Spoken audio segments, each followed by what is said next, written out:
우리가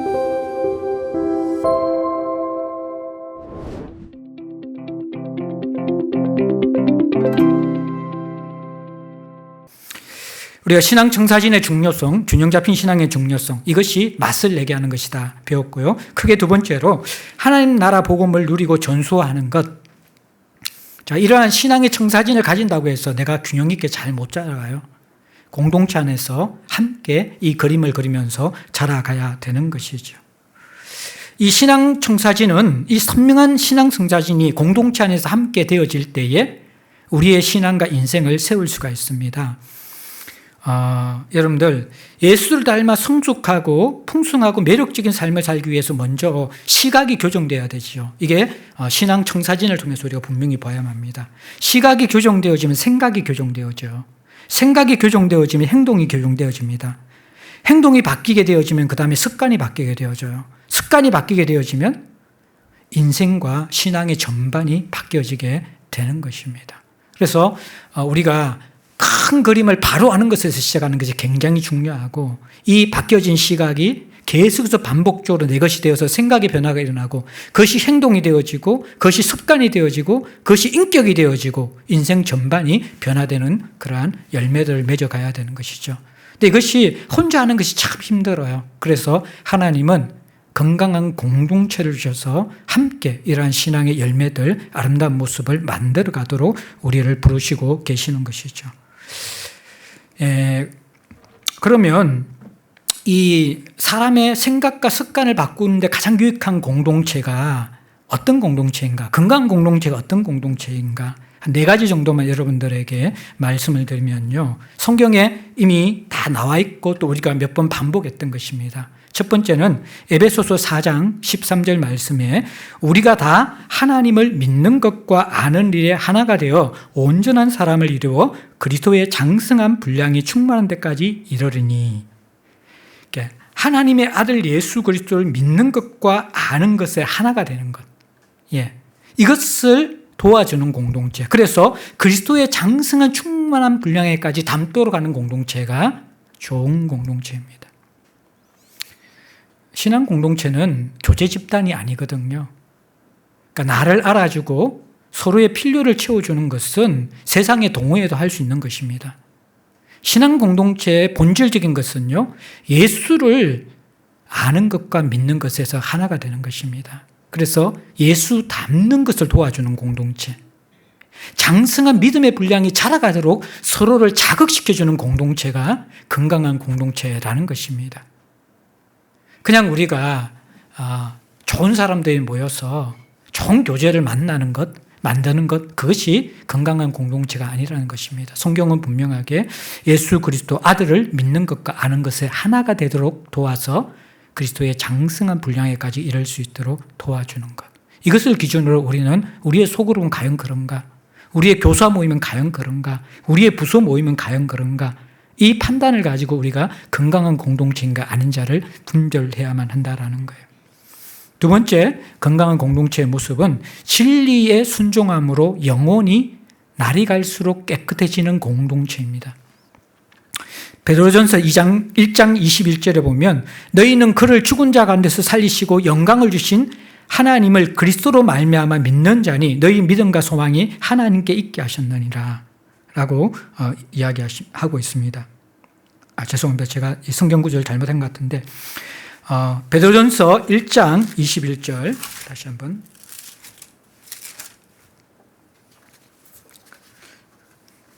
너희는 진리를 순종함으로 너희 영혼을 깨끗하게 하여 거짓이 없이 형제 사랑하기에 이르렀으니 마음으로 뜨겁게 서로 사랑하라. 여기에 보면 진리를 순종함으로 너희 영혼을 깨끗하게 하여, 이게 나오거든요. 그러니까 공동체가, 건강한 공동체 어떤 것이 뭐냐면 그러면요, 말씀 가르치는 것을 좋아하는 공동체가 아닙니다. 때로는 더 나아가서 내가 은혜 받는 것을 나누는 것으로 맞춰지는 공동체가 아니라는 거예요. 건강한 공동체 문화는요, 진리의 말씀을 받았으면, 그것을 깨달았으면, 그것을 나누었으면 순종하기 위해서 몸부림치는 공동체예요. 그 진리의 말씀을 순종할 때 일어나는 부산물이 우리의 영혼이 깨끗해진다라는 거예요. 죄와 싸우기 때문에, 하나님을 닮아가려고 몸부림치기 때문에 하나님의 뜻 안에서 우리 자신을 쳐서 복종시키기 때문에 그것이 살아있는 공동체는 시간이 갈수록 영혼이 깨끗해지는 공동체입니다. 그런데 성경 공부도 많이 있고 나눔도 많은 것 같은데 아무도 말씀대로 살려고 하지 않아. 그러면 그 공동체는 굉장히 위험한 공동체가 됩니다. 판단력은 굉장히 높아지고요. 기준은 굉장히 높아지는데 삶이 없는 공동체가 되는 거죠. 그러니까 자신의 삶도 만족하지 못하고 서로를 보면서도 본을 받지 못하는 그런 위험한 공동체가 되는 것입니다. 영혼이 깨끗해지는 것은요, 우리가 진리를 순종하는 몸부림이 있을 때만이 영혼이 깨끗해집니다. 그 깨끗한 영혼이 되어질 때 그 다음에 베드로가 이야기하는 것이 무엇입니까? 거짓이 없이 형제 사랑하기에 이르렀으니 마음으로 뜨겁게 서로 사랑하라. 이게 세 번째 공동체의 모습입니다. 진리에 순종함으로 영혼이 깨끗해지면요, 그 공동체는 거짓이 없이 형제 사랑에 이를 수 있는 공동체가 됩니다. 진리가 우리의 죄성을 깨트리고 거룩하게 안 만들면요, 대부분 우리의 관계에 맺으면요, 우리의 이기심과 우리의 본성으로서 많은 관계에 작동하게 되어집니다. 그래서 거짓이 없는 뜨거운 형제 사랑을 할 수가 없어요. 다 판단하게 되어지고 내 마음에 안 맞으면 불편하게 되어지고 자기 주장을 하게 되어지고 이런 모습이 나오는 것이죠. 건강한 공동체의 특징은요, 진리를 순종하여 영혼이 깨끗해진 다음에 그 깨끗한 영혼으로 거짓이 없이 형제를 사랑할 때에 마음으로 뜨겁게 사랑할 수 있는 은혜가 있게 되는 것이죠. 사랑이 우리 본성으로 안 되잖아요. 예, 우리의 의지로 안 되잖아요. 그래서 이 진리를 통해서 깨끗한 영혼을 가지는 것, 순종함으로 그 다음에 우리가 거짓이 없이 뜨겁게 형제 사랑하는 것, 이 세 번째 공동체의 모습을 가져야 합니다. 그러면 네 번째 건강한 공동체 모습은 고린도전서 11장 1절에 나온 것처럼 내가 그리스도를 본받는 자가 된 것 같이 너희는 나를 본받는 자가 되라. 결국 그냥 저절로 본이 되는 사람이 생기게 됩니다.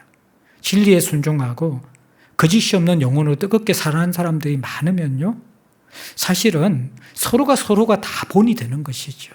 다 스승이 되는 것이고 다 서로를 바라보면서 감사하게 되는 것이고 소중하게 여기게 되는 것이죠. 이게 여러분들 정말 건강한 공동체의 특징이고 또 사람을 살리고 복음을 풍성케 하고 매력적인 그리스도인들을 참 세워나갈 수 있는 그러한 공동체의 모습이 되는 것입니다. 이렇게 여러분들 건강한 공동체 네 가지 이미지 그리셨죠. 그죠? 예. 이 공동체가 결국에는 무엇을 목적으로 해야 되는가? 건강한 공동체는 믿는 것과 아는 것 하나가 되어지고, 예, 거짓이 없이 우리 진리에 순종해서 거짓이 없는 깨끗한 영혼이 되고 뜨겁게 사랑하고 서로가 본이 되는 공동체가 되면 그 공동체는 무엇을 지향해야 되는가? 결국에는 복음 전수가 일어나야만 합니다. 그 공동체 속에서. 그게 공동체의 궁극적인 목적이라는 거예요. 에베소서 2장 7절 말씀해 보면 이는 그리스도 예수 안에서 우리에게 자비하심으로써 그 은혜의 지극히 풍성함을 오는 여러 세대에 나타내려 하심이라. 예. 은혜의 지극히 풍성함을 오는 세대에, 오는 여러 세대에 나타내려고 하는 것. 그러니까 하나님의 은혜가 세대에 계속 다음 세대에 흘러가야만 한다라는 거예요. 공동체의 목적은요, 하나님 주신 은혜를 우리 세대만 누리는 것이 아닙니다. 우리 세대를 뛰어넘어 장차 오는 다음 세대가 더 건강하게 복음을 누릴 수 있는 공동체로 전수시키는 것. 이것이 건강한 공동체의 목적이라는 것입니다. 그래서 우리는 이 공동체는 1차적으로는 한 사람 한 사람을 건강하고 풍성하고 매력적인 그리스도인을 만드는데요. 그것이 목적이 아니라 궁극적으로는 이 은혜를, 복음의 은혜와 열매를 전수시키는 것, 다음 세대로 흘려보내는 것이 궁극적인 공동체의 목적이다. 성경은 가르칩니다. 디모데후서 2장 2절에 보면 네가 많은 정인들 앞에서 내게 들은 바를 충성된 사람들에게 부탁하라. 그들이 또 다른 사람을 가르칠 수 있으리라. 복음을 가르쳐서 영적 4세대를 만들라는 것이죠. 바울, 디모데, 그 다음에 충성된 사람, 다른 사람. 예.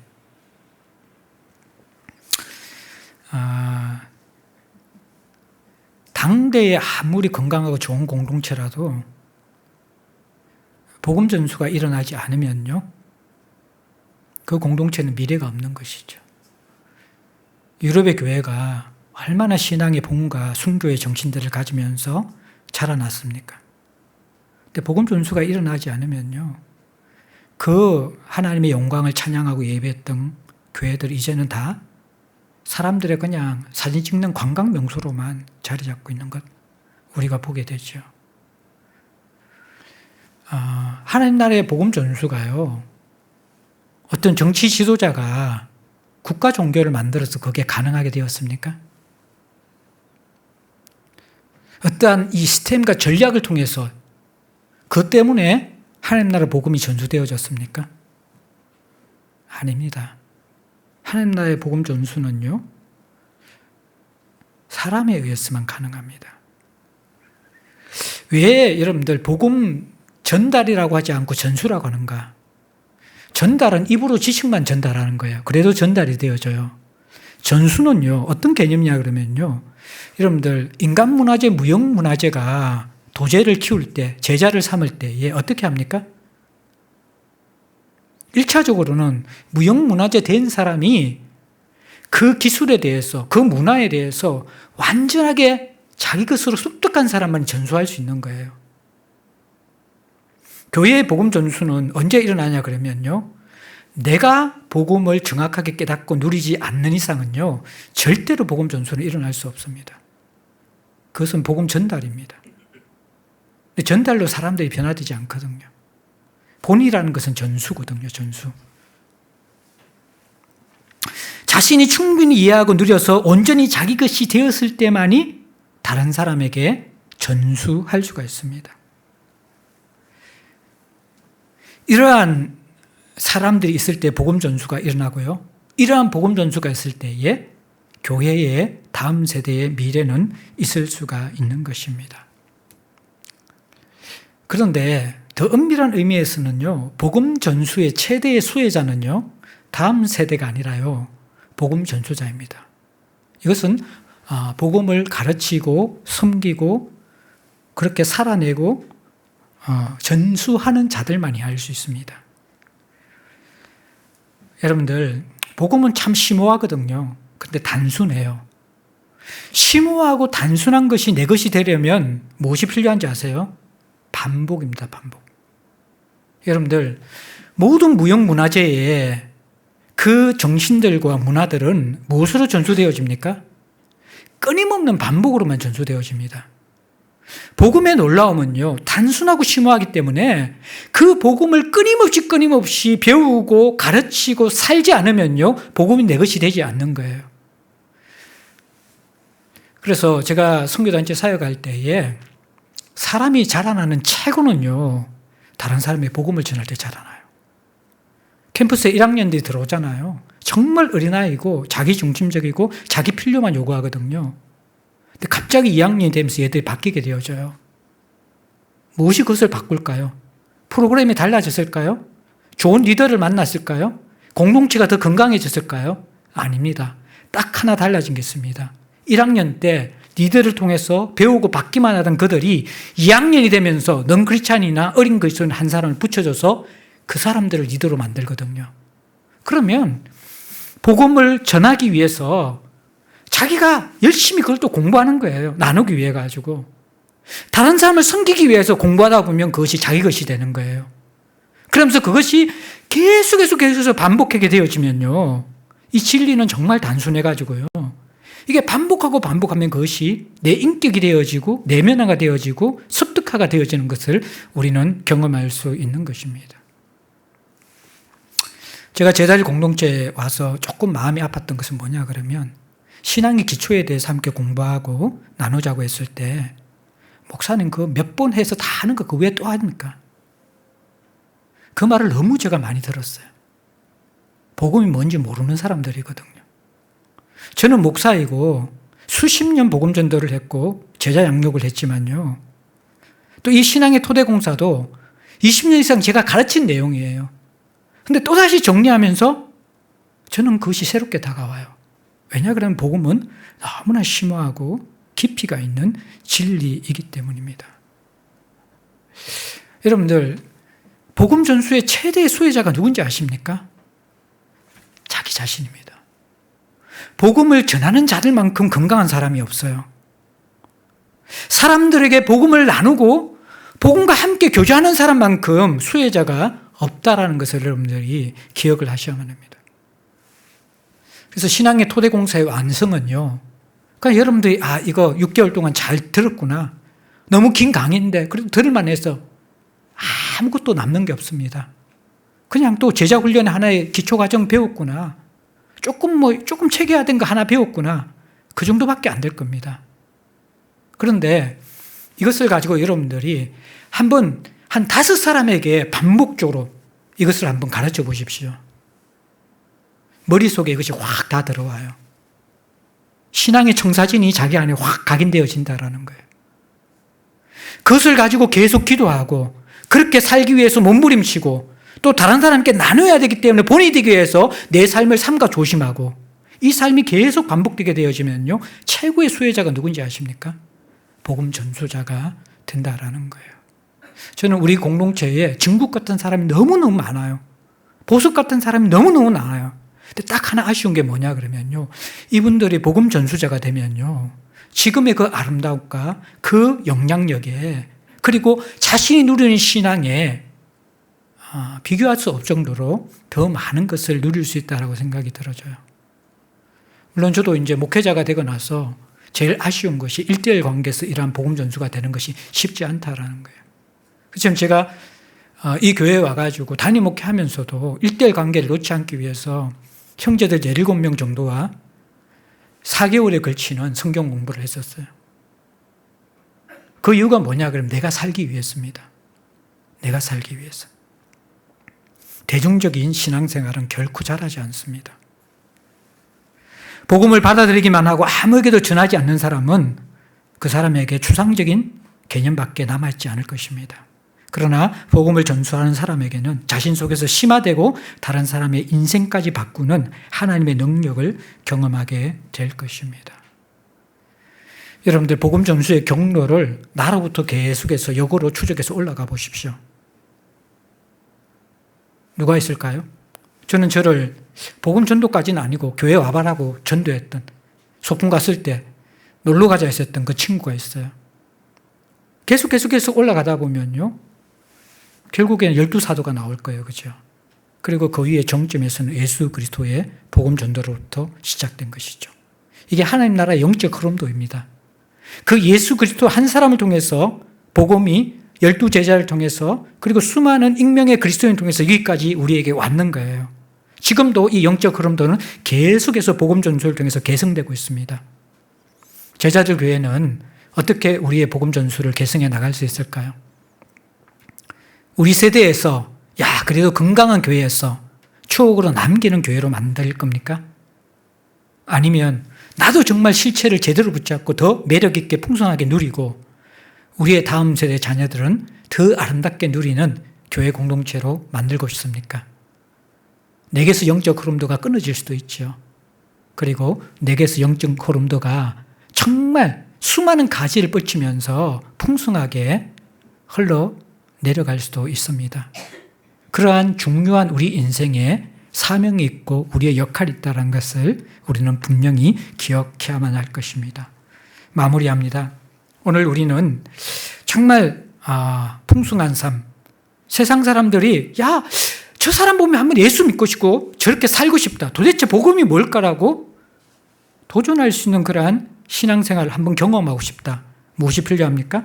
균형 잡힌 시각 가지는 것, 이 신앙 청사진 가지는 것, 그리고 건강한 공동체에 우리가 속하는 것, 그리고 그 건강한 공동체의 목적인 복음 전수가 무엇인지를 내가 경험해보고 공동체가 그 은혜와 열매를 경험해보는 것. 그렇게 될 때 우리 한 사람 한 사람도 살아나고 공동체도 살아나는 하나님 나라의 영적 흐름도 속에 풍성함을 더해가는 그런 아름다운 실체를 누리게 될 것입니다. 우리 다음 시간에 성령님의 인도와 하나님 나라를 소망하는 삶을 마지막으로 신앙의 토대 공사를 정리하겠습니다.